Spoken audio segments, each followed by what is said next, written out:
ಈ ಜಗತ್ತು ಬ್ರೇಕಿಂಗ್ ನ್ಯೂಸ್ಗಳ ಯುಗದಲ್ಲಿ ಚಲಿಸ್ತಾ ಇದೆ. ರಾಜಕಾರಣಿಗಳ ಮೇಲೆ ಈ ದೇಶದ ಸಾಮಾನ್ಯ ಜನರಿಗೆ ಎಷ್ಟು ಕೋಪ ಇತ್ತು, ಅಷ್ಟೇ ಕೋಪ ಈ ಮಾಧ್ಯಮಗಳು, ಪರ್ಟಿಕ್ಯುಲರ್ ಆಗಿ ಎಲೆಕ್ಟ್ರಾನಿಕ್ ಮಾಧ್ಯಮಗಳು ಏನು 24x7 ನ್ಯೂಸ್ ಚಾನಲ್ ಬಂತಲ್ಲ, ಇವುಗಳ ಮೇಲೆ ಬಹಳಷ್ಟು ಕೋಪವನ್ನ ಸಾಮಾನ್ಯ ಜನ ವ್ಯಕ್ತಪಡಿಸ್ತಾ ಇರೋದನ್ನ ನಾವು ಎಲ್ಲ ಕಡೆ ಕೇಳ್ತಾ ಇದ್ದೀವಿ. ಸುದ್ದಿಗಳನ್ನ ಯಾವ ರೀತಿಯಲ್ಲಿ ಕೊಡ್ತಾ ಇದ್ದೀರಿ, ಮತ್ತು ಒಂದು ಹಂತಕ್ಕೆ ಏನಾಯ್ತು ಅಂದ್ರೆ ಸುದ್ದಿಗಳನ್ನ ಕೊಡೋದಲ್ಲ, ಮಾಧ್ಯಮಗಳೇ ಸುದ್ದಿಗಳನ್ನ ಕ್ರಿಯೇಟ್ ಮಾಡುವಂತಹ ಪರಿಸ್ಥಿತಿ ಬಂತಲ್ಲ, ಇದು ಖಂಡಿತವಾಗ್ಲೂ ಇಡೀ ಮಾಧ್ಯಮ ರಂಗಕ್ಕೆ ಅತ್ಯಂತ ಅಪಾಯಕಾರಿಯಾದದ್ದು.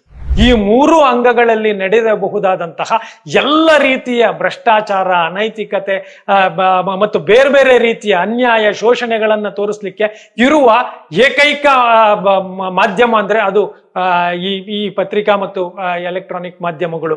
ಅವರ ಚಾನಲ್ಗಳ ಅಸ್ತಿತ್ವವೇ ಜಾಹೀರಾತುಗಳ ಮೇಲೆ ನಿಂತಿರುತ್ತೆ. ಜಾಹೀರಾತುಗಳು ಯಾವ ಚಾನಲ್ಗೆ ಅಥವಾ ಯಾವ ಕಾರ್ಯಕ್ರಮಕ್ಕೆ ಹೆಚ್ಚು TRP ಇರುತ್ತೆ, ಅದಕ್ಕೆ ಹೆಚ್ಚು ಹಣವನ್ನ ಜಾಹೀರಾತುಗಳು ಕೊಡೋದ್ರಿಂದ ಎಲ್ಲರೂ ಬ್ರೇಕಿಂಗ್ ನ್ಯೂಸ್ಗಳಿಗೆ ಹೋಗಿದ್ದಾರೆ. ಸುದ್ದಿಗಳು ವಿಕೃತವಾಗ್ತಾ ಇದ್ದಾವೆ. ವಿಚಾರ ಕ್ರಾಂತಿಯನ್ನ ತುಂಬಿ ಜನಗಳಲ್ಲಿ ವೈಚಾರಿಕ ಮನೋಭಾವವನ್ನ ತುಂಬಬೇಕಾದಂತಹ ಈ ಆಧುನಿಕ ಕಾಲಘಟ್ಟದಲ್ಲಿ ಬಹುತೇಕ ಚಾನಲ್ಗಳು, ಅದು ಸ್ಥಳೀಯ ಭಾಷೆಯ, ಪ್ರಾದೇಶಿಕ ಭಾಷೆಯ ಚಾನಲ್ ಇರಲಿ ಅಥವಾ ರಾಷ್ಟ್ರೀಯ ಚಾನಲ್ ಇರಲಿ, ಮೌಢ್ಯಗಳನ್ನು ಬಿತ್ತುವ ಜ್ಯೋತಿಷ್ಯ, ಭವಿಷ್ಯ ಹೇಳುವಂತಹ ಕಾರ್ಯಕ್ರಮಗಳನ್ನ ಪ್ರಸಾರ ಮಾಡಿ ಮಹಿಳೆಯರನ್ನಾಗಲಿ ಅಥವಾ ಅದ್ರ ಮೇಲೆ ನಂಬಿಕೆ ಇರುವ ಪುರುಷರನ್ನಾಗಲಿ ಇಡೀ ಸಮಾಜದ ಇಡೀ ವ್ಯವಸ್ಥೆಯನ್ನೇ ಅಸ್ತವ್ಯಸ್ತಗೊಳಿಸುತ್ತಿದ್ದಾರೆ. ಅವರ ಯೋಚನೆಗಳನ್ನೇ ಇವರು ದಾಳಿ ಮಾಡ್ತಾ ಇದ್ದಾರೆ. ಸಂಖ್ಯೆಗಳಲ್ಲಿ ಯಾವ ಬೇಸ್ಲೆಸ್ ಆಗಿ ಇವರು ಸಂಖ್ಯೆಗಳಲ್ಲಿ ಒಂದು ಅದೃಷ್ಟ ದುರಾದೃಷ್ಟವನ್ನ ಅಂತ ಹೇಳಿ ಅದನ್ನ ದಿಕ್ಕು ತಪ್ಪಿಸ್ತಾರೆ. ಅದು ಕೊನೆಗೆ ಯಾವ ಹಂತಕ್ಕೆ ಬಂದಿದೆ ಅಂದ್ರೆ, ಲಕ್ಕಿ ನಂಬರ್ ಅಂತೇಳಿ 999 ತಗೊಳಕ್ಕೆ ಲಕ್ಷಾಂತರ ರೂಪಾಯಿ ಶ್ರೀಮಂತರು ಕೊಟ್ಟು ಕಾರ್ ರಿಜಿಸ್ಟ್ರೇಷನ್ ಅಥವಾ ಬೇರೆ ಬೇರೆ ತಗೋತಾ ಇದ್ದಾರೆ. ಮಾರಾಟವಾದ ಪತ್ರಕರ್ತ 1000 ಭಯೋತ್ಪಾದಕರಿಗೆ ಸಮಾನ. ಶಿಕ್ಷಣ ಶಿಕ್ಷಕರ ಕೈಯಲ್ಲಿಲ್ಲ, ಆರೋಗ್ಯ ಡಾಕ್ಟರ್ ಕೈಯಲ್ಲಿಲ್ಲ, ಹಾಗೆ ಮಾಧ್ಯಮ ಪತ್ರಕರ್ತರ ಕೈಯಲ್ಲಿಲ್ಲ, ಇನ್ಯಾರೋ ಬಂಡವಾಳಶಾಹಿ ಕೈಯಲ್ಲಿ ಬಂದಿದೆ. ಪೀಪಲ್ ಟಿವಿ ವೀಕ್ಷಕರಿಗೆ ನಮಸ್ಕಾರ. ನಾನು ವಿವೇಕಾನಂದ HK. ಈಗ ಈ ಜಗತ್ತು ಬ್ರೇಕಿಂಗ್ ನ್ಯೂಸ್ಗಳ ಯುಗದಲ್ಲಿ ಚಲಿಸ್ತಾ ಇದೆ, ವೇಗವಾಗಿ ಚಲಿಸ್ತಾ ಇದೆ. ಆ ಬ್ರೇಕಿಂಗ್ ನ್ಯೂಸ್ಗಳು, ಅದರಲ್ಲೂ ಭಾರತದಲ್ಲಿ ಪ್ರಜಾಪ್ರಭುತ್ವದ 4ನೇ ಅಂಗ ಅಂತ ಹೆಸರಾಗಿರುವ ಮಾಧ್ಯಮ ರಂಗದಲ್ಲಿ ಈ ಬ್ರೇಕಿಂಗ್ ನ್ಯೂಸ್ಗಳು ಬಹಳ ಸುದ್ದಿಯನ್ನ ಮಾಡ್ತಾ ಇದ್ದಾವೆ. ಈಗ ಸಾಮಾನ್ಯ ಜನರ ಒಂದು ಅಭಿಪ್ರಾಯ, ನಾನು ತುಂಬಾ ಹತ್ತಿರದಿಂದ ಇದೇ ವಿಷಯದಲ್ಲಿ ಅಧ್ಯಯನ ಮಾಡಿ ಮತ್ತು ಜನರ ಹತ್ರ ಮಾತಾಡಿದಾಗ ನನಗನ್ನಿಸ್ತಿರೋದು, ರಾಜಕಾರಣಿಗಳ ಮೇಲೆ ಈ ದೇಶದ ಸಾಮಾನ್ಯ ಜನರಿಗೆ ಎಷ್ಟು ಕೋಪ ಇತ್ತು, ಅಷ್ಟೇ ಕೋಪ ಈ ಮಾಧ್ಯಮಗಳು, ಪರ್ಟಿಕ್ಯುಲರ್ ಆಗಿ ಎಲೆಕ್ಟ್ರಾನಿಕ್ ಮಾಧ್ಯಮಗಳು ಏನು 24x7 ನ್ಯೂಸ್ ಚಾನಲ್ ಬಂತಲ್ಲ, ಇವುಗಳ ಮೇಲೆ ಬಹಳಷ್ಟು ಕೋಪವನ್ನ ಸಾಮಾನ್ಯ ಜನ ವ್ಯಕ್ತಪಡಿಸ್ತಾ ಇರೋದನ್ನ ನಾವು ಎಲ್ಲ ಕಡೆ ಕೇಳ್ತಾ ಇದ್ದೀವಿ. ಯಾಕೆ ಹೀಗಾಯ್ತು? ಎಲ್ಲಿ ತಪ್ಪಾಯ್ತು? ಸುದ್ದಿಗಳನ್ನ ಕೊಡೋದೇ ತಪ್ಪ? ಸುದ್ದಿಗಳು ಕೊಡೋದು ತಪ್ಪಲ್ಲ, ಆದ್ರೆ ಸುದ್ದಿಗಳನ್ನ ಯಾವ ರೀತಿಯಲ್ಲಿ ಕೊಡ್ತಾ ಇದ್ದೀರಿ, ಮತ್ತು ಒಂದು ಹಂತಕ್ಕೆ ಏನಾಯ್ತು ಅಂದ್ರೆ ಸುದ್ದಿಗಳನ್ನ ಕೊಡೋದಲ್ಲ, ಮಾಧ್ಯಮಗಳೇ ಸುದ್ದಿಗಳನ್ನ ಕ್ರಿಯೇಟ್ ಮಾಡುವಂತಹ ಪರಿಸ್ಥಿತಿ ಬಂತಲ್ಲ, ಇದು ಖಂಡಿತವಾಗ್ಲೂ ಇಡೀ ಮಾಧ್ಯಮ ರಂಗಕ್ಕೆ ಅತ್ಯಂತ ಅಪಾಯಕಾರಿಯಾದದ್ದು. ನೋಡಿ, ಅಭಿವ್ಯಕ್ತಿ ಸ್ವಾತಂತ್ರ್ಯ ಖಂಡಿತವಾಗ್ಲೂ ಇರಬೇಕು. ಈಗಲೂ ಕೂಡ ಇಷ್ಟೆಲ್ಲ ಮಾಧ್ಯಮಗಳ ಮೇಲೆ ಕೋಪ ಇದ್ರೂ ಕೂಡ ಮಾಧ್ಯಮಗಳ ಮೇಲೆ ಯಾವುದೇ ರೀತಿಯ ನಿಯಂತ್ರಣವನ್ನ ಹೇರಬಾರದು. ಯಾಕೆಂದ್ರೆ ಶಾಸಕಾಂಗ, ಕಾರ್ಯಾಂಗ ಮತ್ತು ನ್ಯಾಯಾಂಗ ಏನಿದೆಯಲ್ಲ, ಅದು ಸರ್ಕಾರದ ಅಂಗ ಸಂಸ್ಥೆಗಳು ಮತ್ತು ಅದು ಕೆಲವು ನೀತಿ ನಿಯಮಗಳಿಗೂ ಇದಾವೆ, ಮಿತಿಗಳು ಇದಾವೆ, ಮತ್ತೆ ಅದಕ್ಕೆ ಬಹಳಷ್ಟು ಅಧಿಕಾರವೂ ಇದೆ. ಆದ್ರೆ ಮಾಧ್ಯಮಗಳಾಗಲ್ಲ. ಮಾಧ್ಯಮಗಳ ಏನಿದೆ, ಈ ಮೂರನ್ನು, ಇವುಗಳಿಗೆ ಇರುವ ಅಧಿಕಾರ ಅಂದ್ರೆ ಒಂದು ಸಂವಿಧಾನಾತ್ಮಕ ಅಧಿಕಾರ ಇಲ್ಲದೆ ಇದ್ರೂ ಕೂಡ ಈ ಮೂರು ಅಂಗಗಳಲ್ಲಿ ನಡೆಯಬಹುದಾದಂತಹ ಎಲ್ಲ ರೀತಿಯ ಭ್ರಷ್ಟಾಚಾರ, ಅನೈತಿಕತೆ ಮತ್ತು ಬೇರೆ ಬೇರೆ ರೀತಿಯ ಅನ್ಯಾಯ, ಶೋಷಣೆಗಳನ್ನ ತೋರಿಸ್ಲಿಕ್ಕೆ ಇರುವ ಏಕೈಕ ಮಾಧ್ಯಮ ಅಂದ್ರೆ ಅದು ಈ ಪತ್ರಿಕಾ ಮತ್ತು ಎಲೆಕ್ಟ್ರಾನಿಕ್ ಮಾಧ್ಯಮಗಳು. ಈ ಮಾಧ್ಯಮಗಳು ಏನಾದ್ರೂ ವೇಗ ಮತ್ತು ಸ್ಪರ್ಧೆಗೆ ಅದು ಬಿದ್ದಾಗಿದೆ. ವೇಗ ಮತ್ತು ಸ್ಪರ್ಧೆ, ಸುದ್ದಿಯನ್ನ ವೇಗವಾಗಿ ಕೊಡಬೇಕು ಅಂತ ನೋಡಿ. ಮೊದಲು ಪತ್ರಿಕಾ ಮಾಧ್ಯಮಗಳೇ ಸಾಮಾನ್ಯವಾಗಿ ಚಾಲ್ತಿಯಲ್ಲಿದ್ದು. ಈ ಎಲೆಕ್ಟ್ರಾನಿಕ್ ಮಾಧ್ಯಮಗಳು ಬರೋಕ್ಕೆ ಮೊದಲು ಪತ್ರಿಕಾ ಮಾಧ್ಯಮಗಳಲ್ಲಿ ಏನಾಗ್ತಾ ಇತ್ತು, ಒಂದು ಸುದ್ದಿ ಬಂದಾಗ ಆ ಸುದ್ದಿಯನ್ನ ವಿಮರ್ಶಿಸಿ ಆ ಸುದ್ದಿಯನ್ನ ಖಚಿತಪಡಿಸಿಕೊಂಡು ಅನಂತರ ಅದನ್ನ ಬರೆದು ಅದು ಪ್ರಕಟ ಆಗಲಿಕ್ಕೆ ಸಾಕಷ್ಟು ಸಮಯ ಬೇಕಾಗ್ತಾ ಇತ್ತು. ಆಗ ವಿಷಯಗಳ ವಿಮರ್ಶೆ ನಡೀತಾ ಇತ್ತು. ಮತ್ತು ಬರಹ ಇದೆಯಲ್ಲ, ಅದು ನೇರವಾಗಿ ದೃಶ್ಯ ಮಾಧ್ಯಮಕ್ಕಿಂತ ಅತ್ಯಂತ ಹೆಚ್ಚು ಪರಿಣಾಮಕಾರಿ.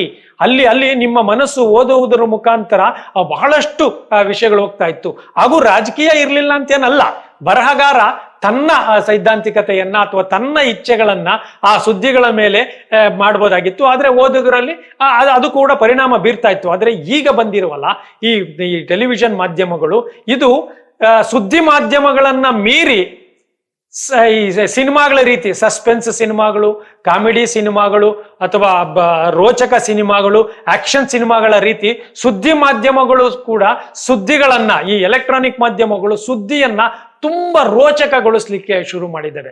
ರೋಚಕಗೊಳಿಸುವ ಆ ವೇಗದಲ್ಲಿ ಅವರು ಸೈದ್ಧಾಂತಿಕ ಬದ್ಧತೆಗಳನ್ನು ನೋಡ್ತಾ ಇಲ್ಲ.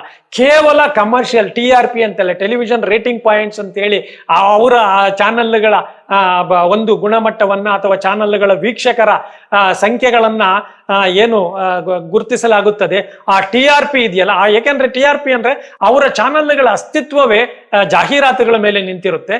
ಜಾಹೀರಾತುಗಳು ಯಾವ ಚಾನಲ್ಗೆ ಅಥವಾ ಯಾವ ಕಾರ್ಯಕ್ರಮಕ್ಕೆ ಹೆಚ್ಚು TRP ಇರುತ್ತೆ, ಅದಕ್ಕೆ ಹೆಚ್ಚು ಹಣವನ್ನ ಜಾಹೀರಾತುಗಳು ಕೊಡೋದ್ರಿಂದ ಎಲ್ಲರೂ ಬ್ರೇಕಿಂಗ್ ನ್ಯೂಸ್ಗಳಿಗೆ ಹೋಗಿದ್ದಾರೆ.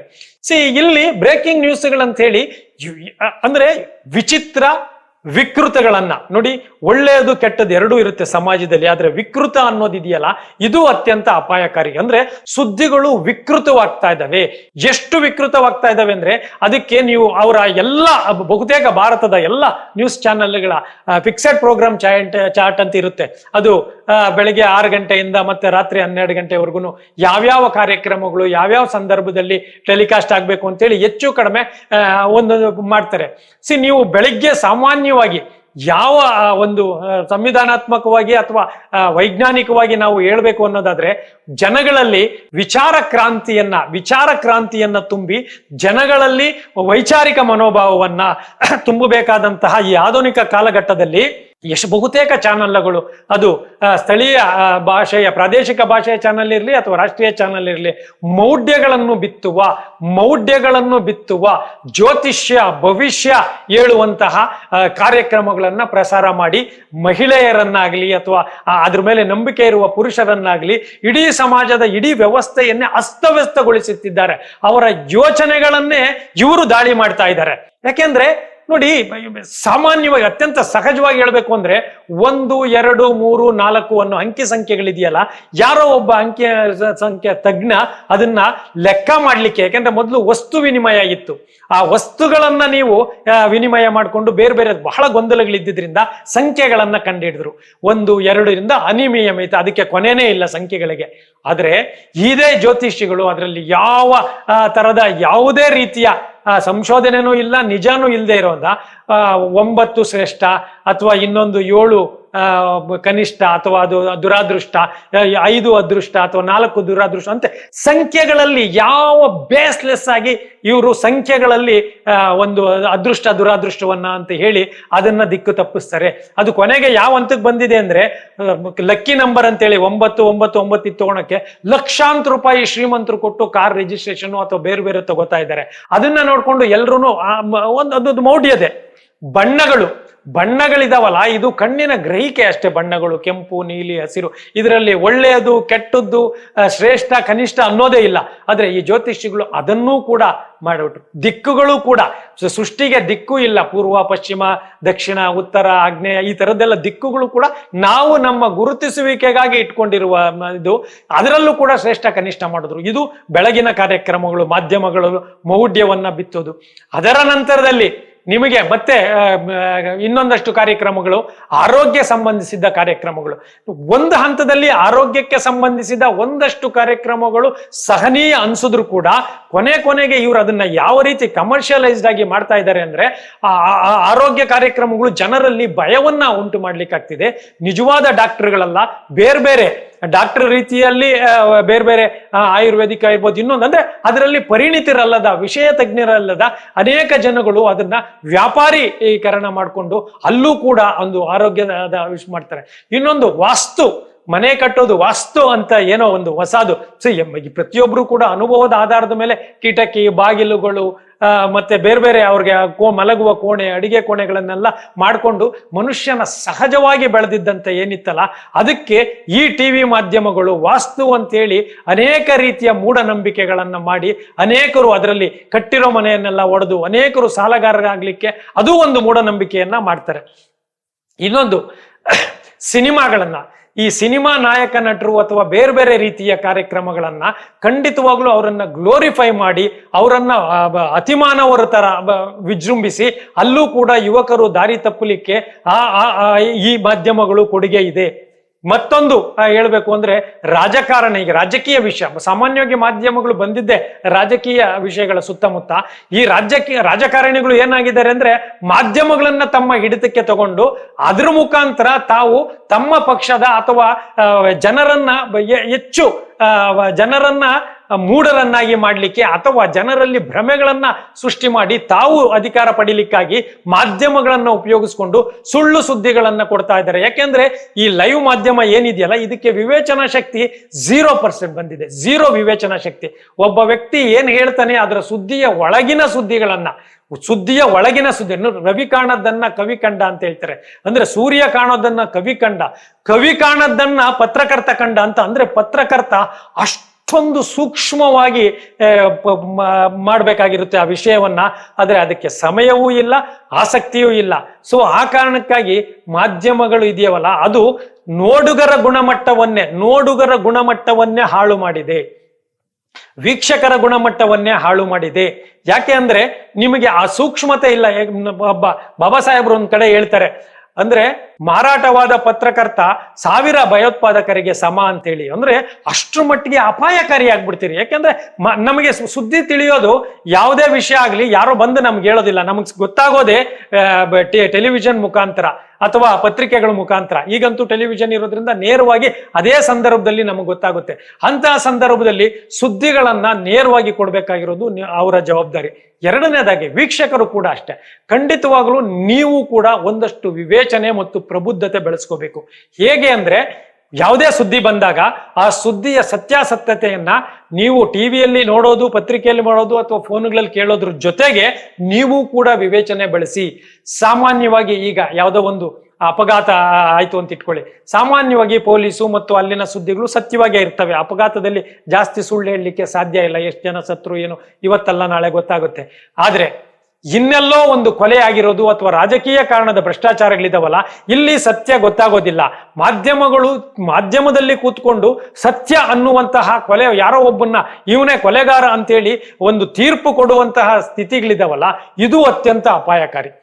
ಎಷ್ಟೋ ಸರಿ ಅಧಿಕಾರಗಳನ್ನ ಪಲ್ಲಟಗಳನ್ನು ಕೊಳ್ಳುವಾಗ ಅಂದ್ರೆ ಬಂಡಾಯವನ್ನ ಎಬ್ಬರಿಸದಲ್ಲಿ ಅಥವಾ ಇನ್ನೊಬ್ಬರಿಗೆ ದ್ರೋಹ ಮಾಡಿ ಇನ್ನೊಂದು ಬಂದು ಪಕ್ಷಪಾತ, ಪಕ್ಷಾಂತರ, ಈ ಎಲ್ಲವನ್ನೂ ಕೂಡ ಮಾಧ್ಯಮಗಳು ಕಣ್ಣಿಗೆ ಕಟ್ಟಿದಂತೆ ಕಲ್ಪನೆಯನ್ನ, ಸುಳ್ಳುಗಳನ್ನ ಜನಗಳಿಗೆ ಹೇಳಿ ಈ ದಾರಿ ತಪ್ಪಿಸ್ತಾ ಇದ್ದಾರೆ.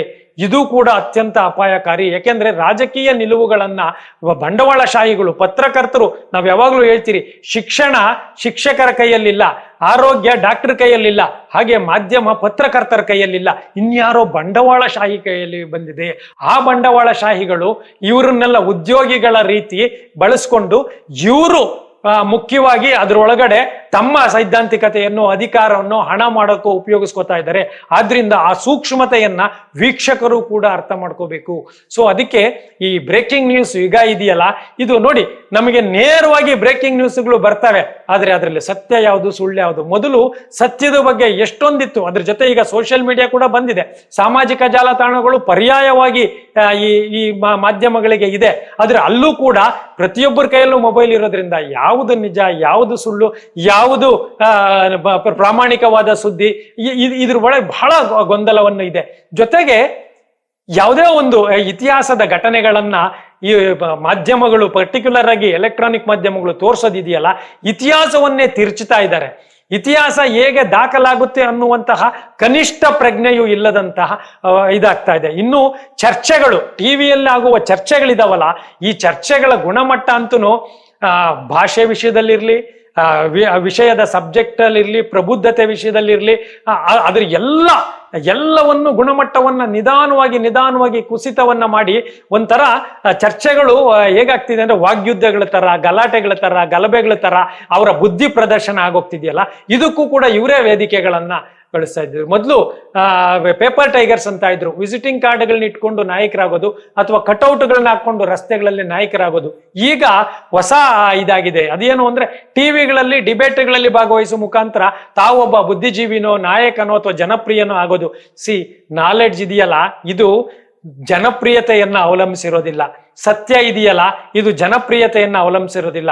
ಸತ್ಯಕ್ಕೆ ನಿಜವಾಗ್ಲೂ ಬೇಕಾಗಿರುವ ಪ್ರಬುದ್ಧತೆ, ತಾಳ್ಮೆ, ಜ್ಞಾನ, ಅರಿವು ಮತ್ತು ಅದನ್ನ ವ್ಯಕ್ತಪಡಿಸುವಿಕೆ, ಗ್ರಹಿಕೆ ಇದೆಯಲ್ಲ, ಇದ್ರಿಗೆಲ್ಲ ಒಟ್ಟು ವ್ಯಕ್ತಿತ್ವ ಇದೆಯಲ್ಲ, ಆ ವ್ಯಕ್ತಿತ್ವಗಳು ಸಮಾಜದಲ್ಲಿ ಮುಂದೆ ಬರಬೇಕು.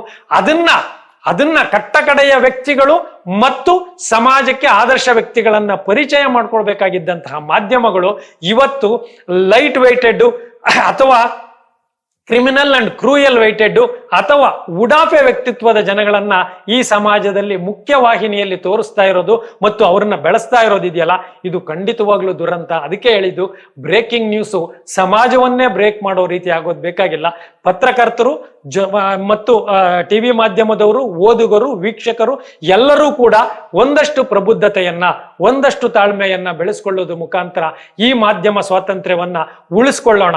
ಇಲ್ಲ ಅಂದ್ರೆ ಇದನ್ನೇ ನೆಪ ಮಾಡಿ ಆಡಳಿತ ಮಾಡ್ತಾ ಇರುವ ಪಕ್ಷಗಳು ಮಾಧ್ಯಮದ ಮೇಲೆ ನಿಯಂತ್ರಣ ಏನಾದರೂ ಸಾಧನೆ ಮಾಡಲಿಕ್ಕೆ ನಿಯಂತ್ರಣವನ್ನ ಹಾಕಿದ್ರೆ ಮತ್ತೆ ನಮ್ಗೆ ಪ್ರಾಬ್ಲಮ್ ಆಗುತ್ತೆ. ಇಲ್ಲದವರ ಧ್ವನಿ ಆಗ್ಲಿಕ್ಕೆ ಮಾಧ್ಯಮನೇ ಇಲ್ಲ ಅಂದ್ರೆ ನಮ್ಮನ್ನ ಬಹಳ ಶೋಷಣೆ ಮಾಡ್ಬಿಡ್ತಾರೆ. ಪರ್ಟಿಕ್ಯುಲರ್ ಆಗಿ ಶಾಸಕಾಂಗ, ಕಾರ್ಯಾಂಗ ಇದೆಯಲ್ಲ, ಇದು ಮಾಧ್ಯಮ ರಂಗ ಇರೋದ್ರಿಂದ ಒಂದಷ್ಟು ಭಯ ಪಡ್ತಾ ಇದ್ದಾರೆ. ಇಲ್ಲ ಅಂದ್ರೆ ಅವರು ನಮ್ಮನ್ನೆಲ್ಲ ಖಂಡಿತವಾಗ್ಲೂ ಬಹಳ ಶೋಷಣೆ ಮಾಡ್ತಾರೆ, ನಾವು ಸಾಮಾನ್ಯ ಜನ. ಆದ್ರಿಂದ ಈ ಮಾಧ್ಯಮ ರಂಗವನ್ನ ನಾವು ಉಳಿಸ್ಕೊಳ್ಳೋಣ. ಆದ್ರೆ ಅಲ್ಲಿರುವ ಜನಗಳು ದಯವಿಟ್ಟು, ಅಲ್ಲಿರುವ ಯಾರು ವರದಿಗಾರರಿರ್ತೀರಿ, ಸಂಪಾದಕರಿರ್ತೀರಿ ಅಥವಾ ಬೇರೆ ಬೇರೆ ವಿಭಾಗಗಳಲ್ಲಿ ಕೆಲಸ ಮಾಡ್ತೀರಿ, ವಿವೇಚನೆಯಿಂದ ನಿಮ್ಮ ಸ್ವಾತಂತ್ರ್ಯವನ್ನ ನಿಮ್ಮ ಹೊಟ್ಟೆಪಾಡಿಗಾಗಿ ಸಮಾಜದ ಮೌಲ್ಯಗಳನ್ನ ನಾಶ ಮಾಡಬೇಡಿ. ದುಡಿರಿ, ಆರೋಗ್ಯವಾಗಿ, ಆರೋಗ್ಯಪೂರ್ಣವಾಗಿ, ಒಳ್ಳೆಯ ರೀತಿಯಲ್ಲಿ ನಾವು ಸುದ್ದಿಗಳನ್ನ, ವಿಷಯಗಳನ್ನ ಜನರಿಗೆ ತಲುಪಿಸೋಣ. ನಿಧಾನ ಆದ್ರೂ ಚಿಂತೆ ಇಲ್ಲ, ಒಳ್ಳೇದಕ್ಕೆ ಸದಾ ಬೆಲೆ ಇದೆ. ವೇಗ ಮತ್ತು ಸ್ಪರ್ಧೆಯಲ್ಲಿ ಬ್ರೇಕಿಂಗ್ ನ್ಯೂಸ್ಗಳನ್ನ ಮಾಡಿ ಸಮಾಜವನ್ನ, ಜನರ ಮನಸ್ಸುಗಳನ್ನ ಬ್ರೇಕ್ ಮಾಡಬೇಡಿ ಅಂತ ಕೇಳ್ಕೊತೀನಿ. ನಮಸ್ಕಾರ.